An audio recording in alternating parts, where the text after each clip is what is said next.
Bruno K alina amagezi agasinga. Doesn't make sense. Oyamba otya abantu ngo bakuba. Bruno K oyamba otya abantu ngo bakuba bukubi. Ebikonde bankubiye MP blood. Nsagala nakumanya. Kwaki mutukuba? Nga mwana mulenzi Bruno K kyali mu maziga n'ennaku ey'okufirwako mukyala we era maama w'omwana we ate ebizuuse ku muntu gwe yayamba oba gwe tuyinza okugamba nti gwe yajje wabi byongedde okubeera nga biranda social media etandise okuwuuma. Mbadde sigenda kukola story eno nga engeri muganda wange Bruno K gye yafunye obuzibu n'afiirwa mukyala we nga ndaba bino oba bibeera ng'ebimukuba naye ate neŋŋamba omulimu gwange gwakubatuusaako mawulire. Oyo gwolaba bamuyita Oscar ex-boyfriend wa Shiba era nga Bruno K yamutulaze ne tumutegeera kiriza obagaana ng'ogyeko Oscar gwe twamanyanga edda wabula yali yaggwawo era nga yasanguka. Mwana mulenzi Bruno K n'agezaako okumuzza. Ngenda kuba nkuwa akatambi ako kalaba okuva we katandikira paka we kasembera naye kansooke nkusabe video eno ogimpere like. We are proudly sponsored by Biva Organic basangibwa ku Access Building Lubaga Road. Bakugamba gwatawanyizibwa basumbuyibwa endwadde ey'enjawulo yonna. Genda bakujjanja nga bakozesa eddagala ery'obutonde. Eddagala eritalina bulabe eri omubiri gwe oba eri obulamu bwo lyeri eddagala ery'obutonde ate era nga abakugu be bakakasibwa okubeera nga bakujjanjaba nalyo n'ekiraga nti bakuguka bawangula People's Choice Award era nga Dr. Richard Senjobe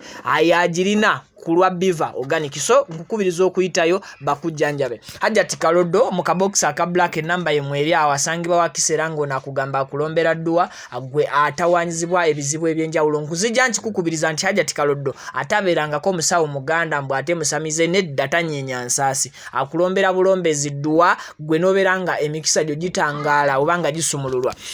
Mwana mulenzi Oscar yagenze maaso n'aberanga olunaku olwaleero alangira Bruno K nga bwabbye ssente ennyingi era ssente empitirivu. Naye nze nga Viki bino ngenda kubyogera nga sirina nnyo bukakafu okujjako akatambi ke ngenda okuwa gwe kennyini owulire ye kennyini ng'omwami ono yabyewandulira sirina nnyo lukusa kumuwanda bigambo mu kamwa. Agamba nti Bruno K yamukubye era n'akuba n'ekyaliiwe nfanfe eyo mwana mulenzi Oscar gyabadde asula mu ghetto. Ensonga eyamukubiza agiresse katugambe nti kale omuntu yabadde yakuyamba atateekeddwa kukuba yes naye ate waliwo wekyetaaga nga mwenna muli bantu bakulu okola ensobi. Oscar bwe mba netegereza interview eno ajendi mu kubalaga essaawa zino yagikoze bw'obanga Oscar omumanyi bulungi okuva lwe baddamu okumutereeza bamu rebranding.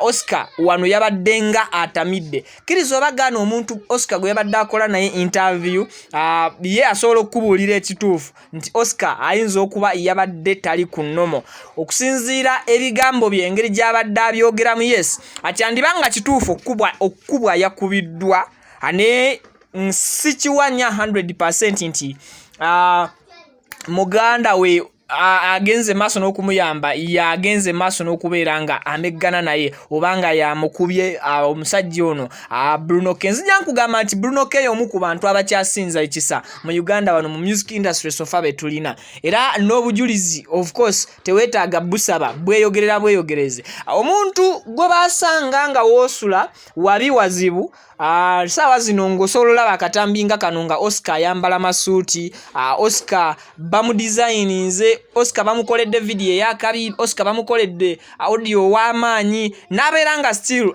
complaininga. Oyinza okugamba nti oba wano waliwo ko ku nsonga gye twetaaga okuwa gye tuteekeddwa okuwa amatu oba olyawo okusobola okumanya ensibuko ya bino naye sisuubira kubeera nti Bruno K asobola okubeera omuntu ekikulu ekyo ate era ne Oscar yennyini okusinziira ku bigambo bino njagala omwetegereze bulungi nnyo mu maaso ge era weetegereze ne video za Oscar endala mu maaso ge olabire eddala amaaso ge nti galina kye googera then kati gwe bw'oba osobola okwogeza ebifaananyi osobola okujjamu definition eyo mu bifaananyi ebyo by'ogenda okgenda mu maaso n'okubanga olaba mu mwana mulenzi ono Oscar. Wano ku Viki Exclusive tukugamba nti tulina WhatsApp group yaffe katono nnyo era ng'eno WhatsApp group y'abakadaama bokka abakyala. So bw'obanga oli mukuba kyeyo wandyagadde okwegatta mu WhatsApp group eno. WhatsApp group eno erina ebigendererwa ebirungi eby'amaanyi omanyi side ezizo nga ogenda kubanga artist buli mwezi ovaako ekintu kyofuna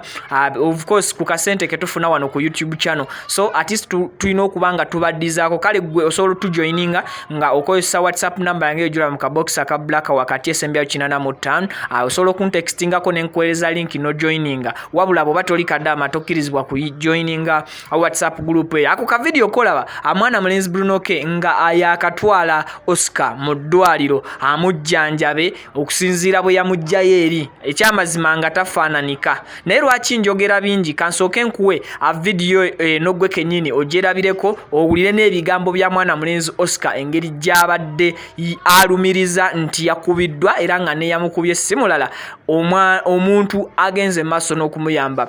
Bruno K yadde ali mu nnaku essaawa zino omusajja wattu yafiiriddwa omukyala maama w'omwana we kitalo nnyo era n'omwoyo gw'omugenzi mukama aguwummuze emirembe. Waki mwankubye? Bruno K yakubye kyali wange nga ndaba. Bruno K waki wakubye rank signature ewa Father Anthony sharing ensambya waki jembadde nsula lwaki Oscar kinuma nnyo ne muganda wange yabaddewo muganda wo yakomyewo oli wa America yankubye n'empi muganda wate yakuba ebikondi bankubye empi blood nze saagala nakumanya lwaki mutukuba ye alowooza Bruno K alina amagezi agasinga. Doesn't make sense. Oyamba otya abantu ng'obakuba? Bruno K oyamba otya abantu ng'obakuba bukubi?